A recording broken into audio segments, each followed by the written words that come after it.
Hey there, school counselor. Welcome back to the School for School Counselors podcast. I'm Steph Johnson. So glad that you've joined me for another episode of the podcast.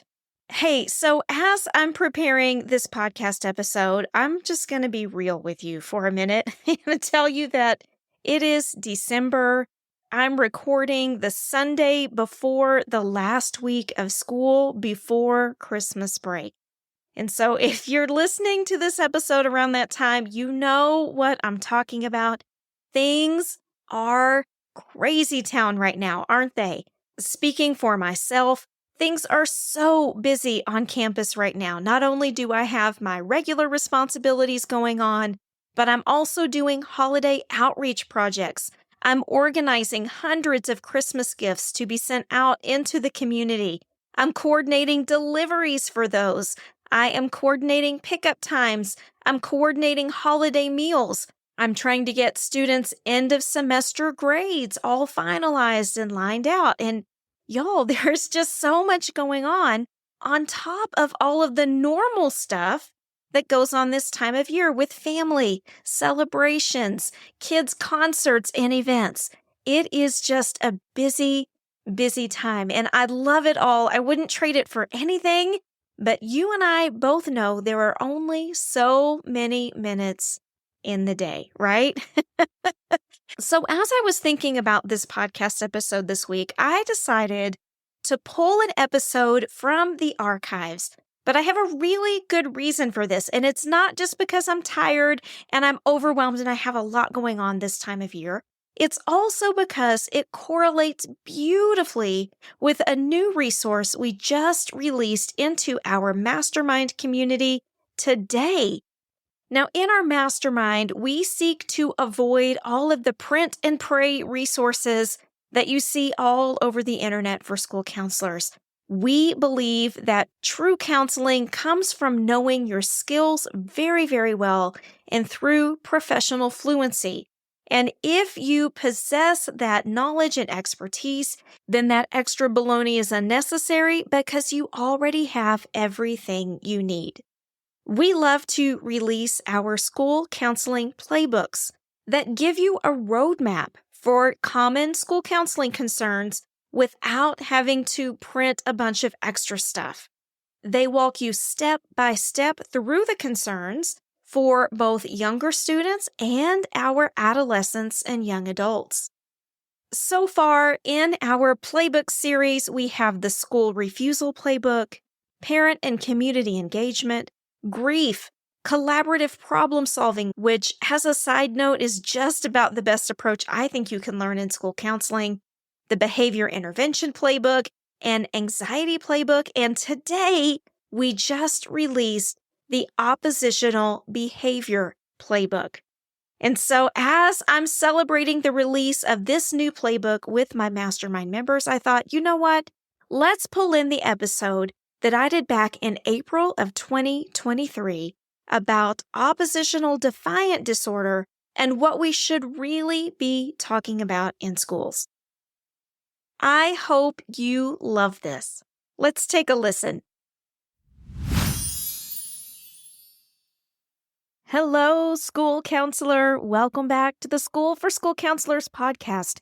I'm Steph Johnson here with you again for another week of insight, hopefully some inspiration and some things to really help you get better at your craft, because that's what we're here for, right? In this podcast is to make sure that you're consistently growing, you're consistently learning, and becoming the absolute best school counselor that you can possibly be. In this episode, I want to talk about oppositional defiant disorder. And the reason that it comes to mind, especially this time of year, is because it seems to me that the longer I'm in school counseling, the more often I hear this term just tossed around. When students are difficult, when folks aren't able to understand students or their motivations or why they're getting involved in certain behaviors, you often just hear people say, oh, well, they're just so ODD. And this is troubling to me for several reasons. So I'm going to walk through with you today what true oppositional defiant disorder looks like, why we need to be really careful assigning that term to students, and what we can do if we have a difficult student in our midst, or maybe more than one, right? What can we do to really support those students and help them to be their best selves at school? But before we jump into that, as always, I'm going to read a very sweet review from a kind School for School Counselors podcast listener. And I want to urge you now, if you haven't stopped to give us a review, y'all, this is the currency that podcasts run on. This is how folks find out about us. This is how people find out if you think we're any good or not. You got to let the world know. So if you haven't yet and you're an Apple Podcast subscriber, hop on over and leave a review in Apple Podcasts for us. It's worth more than $1 million. And if you're on a different podcast platform, hop on over and give us a rating. We certainly would appreciate that too. It just kind of keeps the wheels turning around here. This week, our review comes from somebody with the coolest screen name that I've seen in a while. This comes from Hey Baby 11, and their review is titled, One of My New Favorite Things to Do. The review goes on to say this: I'm a first-year school counselor. I have told multiple people close to me that I never knew what I signed up for in this position until I started it. Being a school counselor, you are so important to these students and staff members, and that comes with a lot of pressure. I love this field of work for so many reasons and love all the connections I've made in this first year, but I am completely mentally and emotionally drained every day when I go home. Listening to your podcast for the first time a couple weeks ago gave me a sense of validation that I've been missing in my life since before I began in the school months ago. I'm a counselor of 380 students, and I find myself helping as much and fast as I can, trying to do more and more, but never feeling caught up or like I can breathe. Hearing that others feel the same has helped me so much because I thought I was alone in this. I've taken pointers from your self-compassion podcast and have tried implementing those strategies, as well as finding more time for what I need. I contacted a colleague and now have a weekly scheduled time to discuss whatever we wish in a safe space together regarding our jobs. Thanks so much. I plan to continue to listen to your podcast during my lunch breaks and during my car rides to decompress.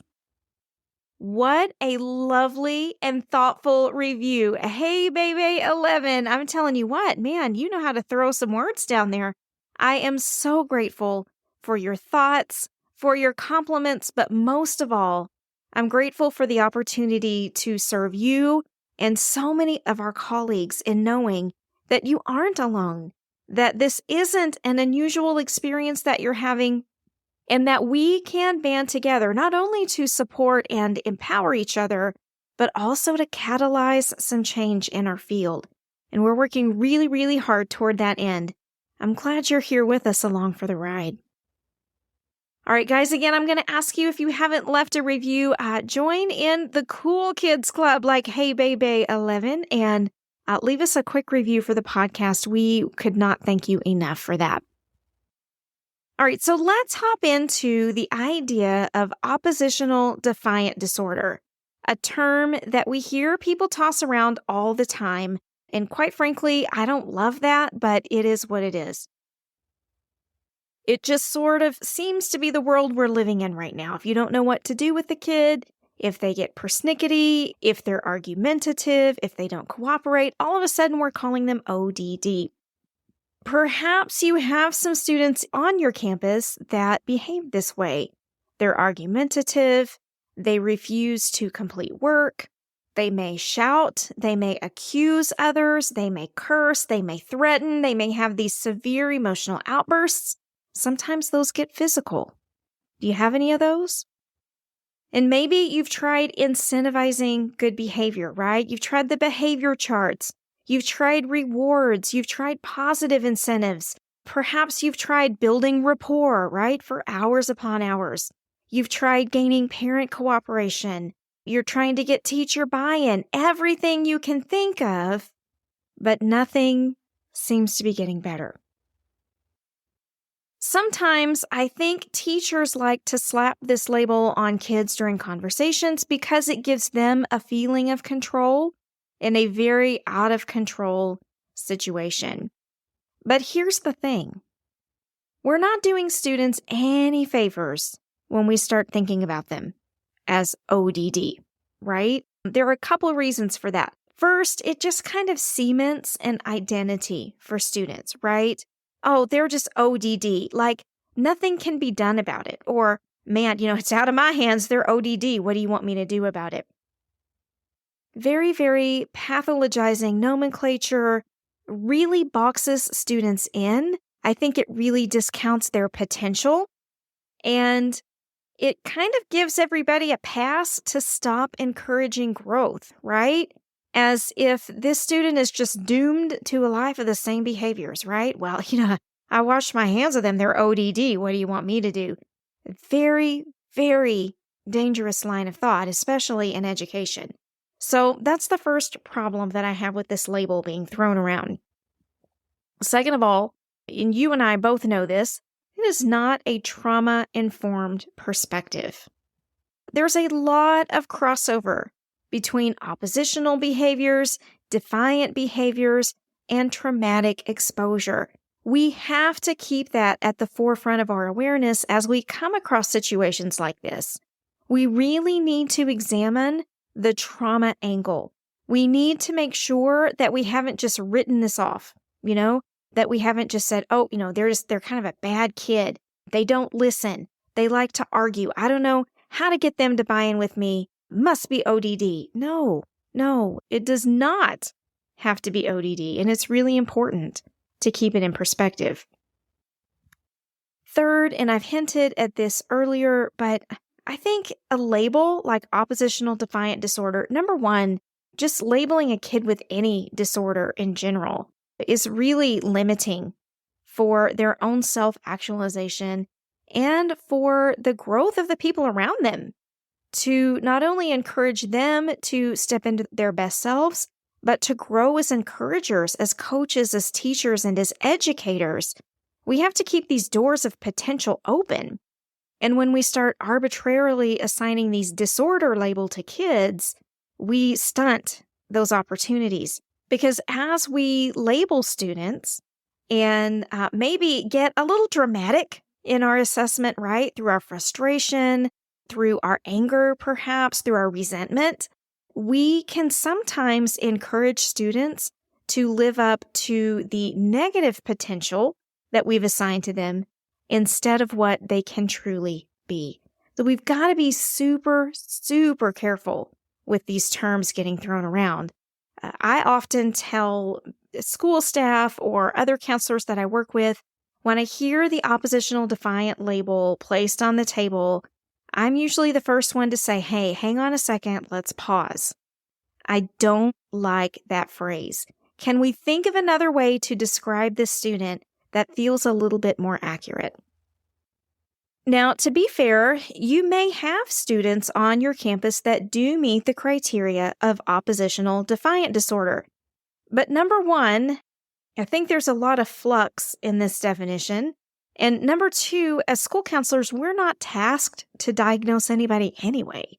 So what good is it going to do us to determine a label for a student? It's not going to change the way we interact with them. It's not going to change the way that we try to intervene, and you'll see what I mean in a minute.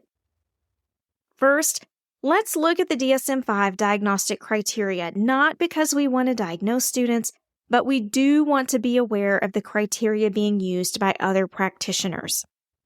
So you've got to have a pattern of an angry or irritable mood, argumentative or defiant behavior, or vindictiveness that lasts at least 6 months. And it has to have a cluster of symptoms from different categories. There's a certain number that you have to achieve, and they fall under the headings of angry and irritable mood, or argumentative or defiant behavior, or vindictiveness. All right. And it's really important as we talk about these kinds of things like losing temper, like being touchy, easily annoyed, resentful, arguing with authority figures, right? Defiance or refusing to comply, deliberately annoying other people, blaming other people for their mistakes or their misbehavior.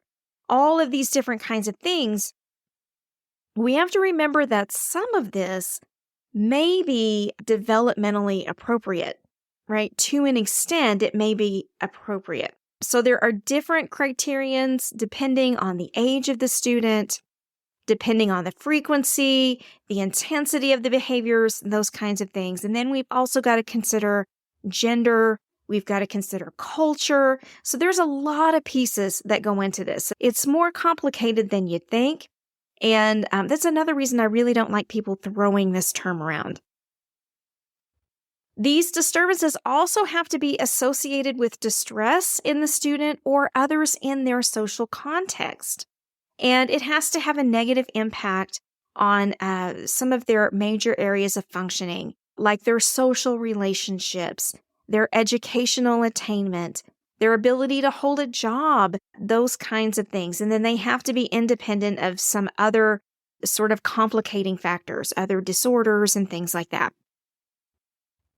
So given the criteria for this disorder, I think it is really dangerous and probably pretty unethical for us to be throwing this term around without a definitive diagnosis. But also, you'll hear, there's a lot of play in these definitions. There's a lot of things that have to be determined and teased out. It's not so simple as filling out a screener, handing it in, and going, oh, yep, they've got oppositional defiant disorder. It doesn't work that way. One key characteristic of oppositional defiant disorder would be that the student can't understand why or how reward or punishment should impact their behavior. It's not that they're choosing to behave in these ways. They honestly don't understand what the different alternatives should be. If you offer them incentivized choices for behavior, they're not even going to understand why you would do that. And similarly, if they get punished for something they do, they genuinely cannot understand why they would be punished for doing what they think everybody would do. So it gets pretty complicated once you dig down deep in this.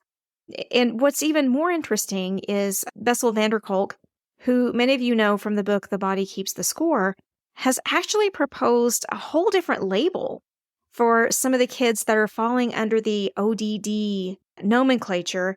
And he proposes a label of developmental trauma disorder. Kids with a trauma history do tend to show more oppositional defiant behavior. And so he's kind of leading a charge currently to tease out the differences between these two.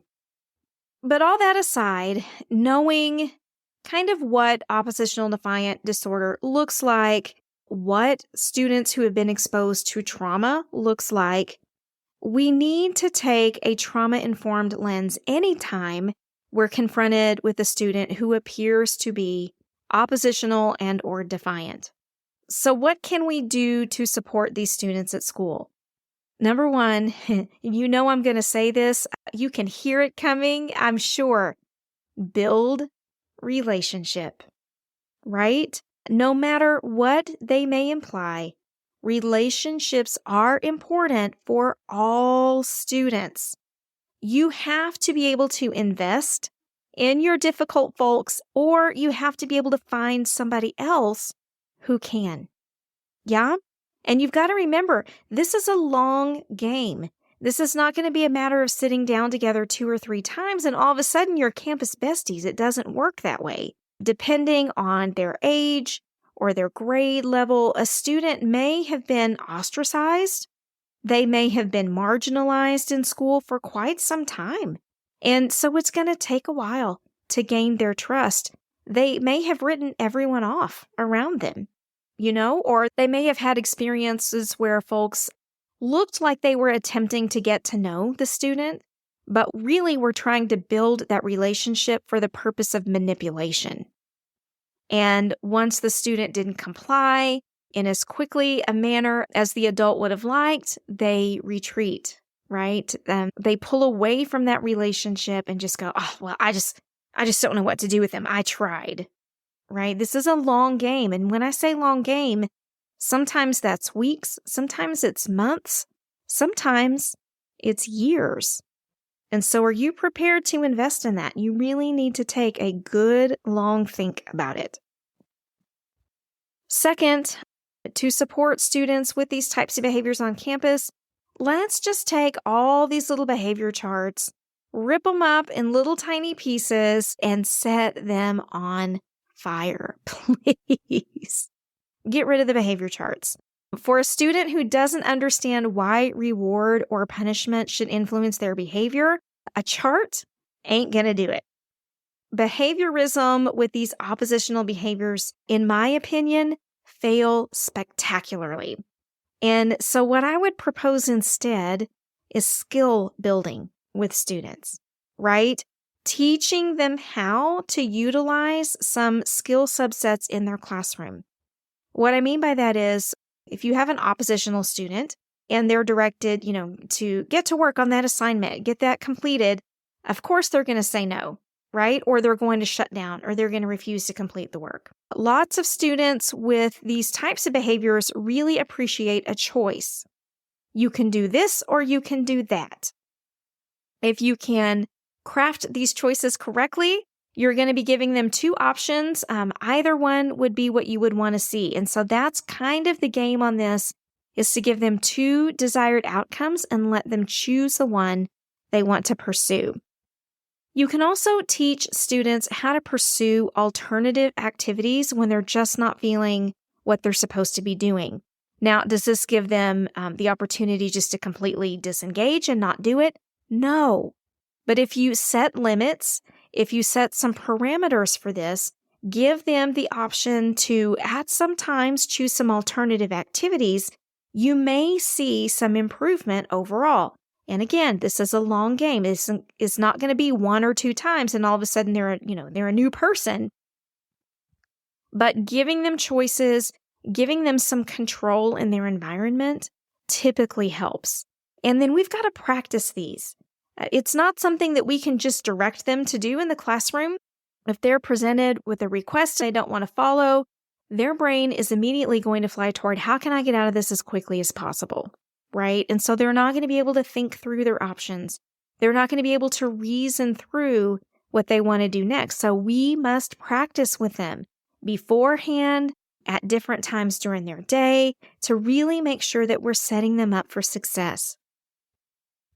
And then last in that line of thought of getting rid of the behavior charts, of skill building and practicing exercising appropriate choices, we've also got to maintain consistent routines and schedules in the classroom.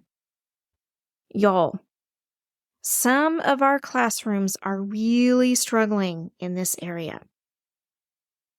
Our masterminders talk all the time about walking into classrooms that feel like free-for-alls. Students are getting up, they're wandering around, they're calling out, they're talking over the teacher. We heard a story here recently about a teacher who was teaching over students who were talking over the teacher, and it just kept getting louder and louder and louder on both sides. We really have got to support our teachers in good classroom management. We've really got to support them in asserting their authority in the classroom and so that they can provide these consistent routines and schedules.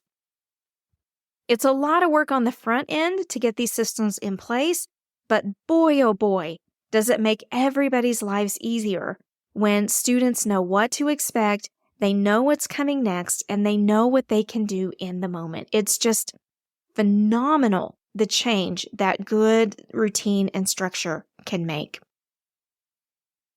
Third, when we're working with students who are showing oppositional or defiant tendencies, we need to build relationships. Oh, wait, already said that, right? Yes, I did say that, and I'm going to say it again. Why?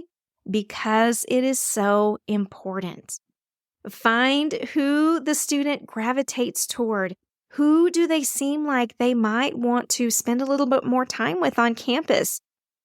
Are there some students that tend to be more positive peer influences who may be able to, sit closer to your student in question, who may be able to mentor them a little bit or, just be a positive role model. I think there's a lot to be said for those kinds of relationships. So if we can encourage those, help teachers find potential candidates, offer some lunch times for them to sit and talk and get to know each other, whatever it is we need to do, we need to try to help students build relationships on campus. And then we also need to be able to find or offer resources. There are usually very high ACE scores for these kids. Do you remember the ACE scores, which are a measure of the adverse childhood experiences that a student has had in their lifetime? What's going on at home? What do these students need at home? What do they need at school? What do their parents need? Do the parents need some sort of support? If you have a social worker available, deploy them, get them involved with this family. If there's no social worker, determine what the family needs through some person-centered means. Build those relationships, have some real conversation without the urge to jump to a worksheet or jump to reframing or jump to identifying emotions. Just talk to them like a person, like a human being, and build those bridges. Determine what they need, what their family may need, and then find those resources and offer them. Also, don't forget that if you think a child has experienced a significant level of trauma in their life, they may need a level of support you can't provide in school. And that would be when you would need to refer them out to a therapist in your area, investigate some programs available within your schools, on-site therapists, telehealth therapists, community therapists, whatever you can find, get them involved in some services to help them with their oppositional or defiant behaviors. And my last tool when you're dealing with suspected ODD is build relationships. For the third time, y'all, I cannot stress this enough. Relationship is going to be your golden ticket. Y'all, I think it's so important that we recognize the potential for students, that we do not box them in with these crazy labels. And if I had my way, I don't think I would hear anybody say oppositional defiant disorder on a school campus, except maybe once every, few years, because that should be so far from our frame of reference. We need to be in the business of supporting students, identifying what their needs are, helping them learn how to make healthy choices in the classroom, and helping their teachers learn how to work with them as well, so that everyone can move towards success. I hope this has been helpful for you. I hope it's helped you kind of re-examine how you think about students with difficult behaviors, how you approach those situations, and how you talk to your staff about them in the moment. I think it's really important that we be able to be confident enough when these conversations come up to say, I know that term gets tossed around a lot, but I'd feel much more comfortable if we just talked about difficult behaviors. I think we're going to get a lot further that way because we know difficult behaviors can be changed, right? And that's what we're here for. We're here to guide and inspire students toward their best, most fulfilling outcomes. Hey, listen, I know I've told you before, but I want to tell you again how important the work is that you're doing. As we release this episode about mid-April, this is the tough time of year, right? Things start feeling really hard. So I just want to remind you that even on the hard days, even when it feels like there's so much to do, right? How are we ever going to get this done before the end of the school year? Your students are so lucky to have you on campus supporting them, believing in them, and learning so that you can be the best school counselor for them you can be. And you've been here learning with me today. I can't thank you enough for that. And I can't wait to talk to you next time. I'll be back soon with another episode of the School for School Counselors podcast. Until then, I hope you have the best week ever. Take care, my friend. It's funny when I pulled that episode and thought, hey, I better re-listen to that. I bet it's probably pretty entertaining. being that it was almost 2 years ago in my podcasting journey. I was still pretty new to this whole thing, wasn't really sure what I was doing, and it was taking me hours and hours to get one episode ready. But I gotta admit, I think it wasn't bad, and I hope you felt the same way. Hey, if this got you thinking about oppositional behaviors and reframing maybe the way you see some of your most challenging students on campus, I want to remind you we have this oppositional behavior playbook as well as our entire playbook collection available to our School for School Counselors Mastermind members. This is what we do month in and month out in the Mastermind membership. It's an amazing collaborative community of school counselors, unlike anywhere else you could ever join. And I would love for you to have a seat at that table with us as well. You can check out all of the details at schoolforschoolcounselors.com/mastermind to up-level your school counseling game, build your professional fluency, and finally be seen as a go-to authority on your campus. Hey, also, if you enjoyed this episode, would you do me a favor and go ahead, subscribe to the podcast. That way, you know you're never going to miss a future episode. And then if you're feeling super charitable, go give us a rating or a review in your podcast platform. That's worth more to me than anything else because it lets me know if I'm on the right track and if I'm serving you well. And it also helps other school counselors find this podcast. So if you could find a few minutes in your heart to go give a rating and review, I would be forever in your debt. All right, I'm going to bid you goodbye, but I do promise I'll be back again soon with another episode of the School for School Counselors podcast. Happy holidays to you, no matter what you celebrate, and I can't wait to visit with you again. Be well, my friend.